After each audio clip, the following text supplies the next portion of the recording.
Okay, this is hopefully the last video in this series of replacing the disc brakes on the front.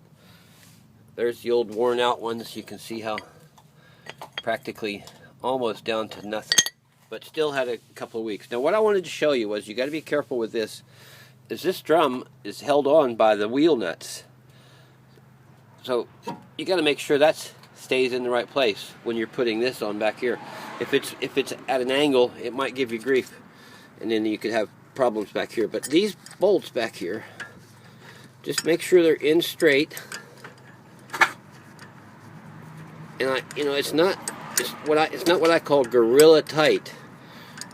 Bring them both up even the top one even to the bottom one to begin with. And just keep looking around. Make sure when you put your wrench on there that you don't hit any brake lines or break any brake lines. Now, if for some reason you got air in the line, here's the bleeder valve here. It takes two people or a brake bleeding machine to do that. But what you would do is you get somebody to pump the brakes a few times in the car, and then you take a wrench and open that up, let it squirt out, and close it while the person is still holding the brake down.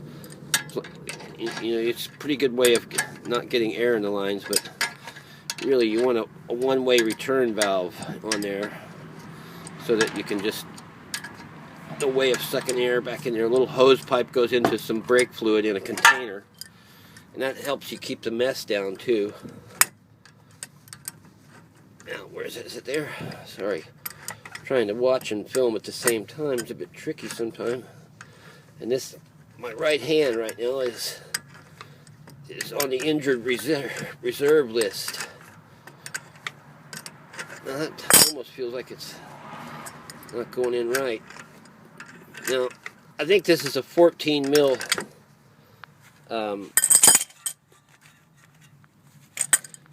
bolt, and I don't like using adjustable spanners on things that aren't what they're for. Now it's a bit tricky with that little bit of rubber in there.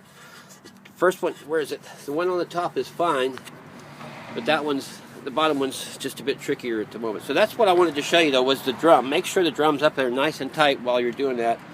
And then your last thing is to check how high the fluid is in the reservoir. Now that's right up to the top.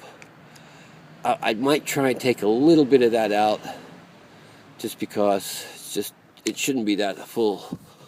Okay, there we go. That's the d4d front brakes. Thanks for watching. Make sure you take your time and don't get your head under there and get stuck or anything like that. Bearwood Brown, bye for now.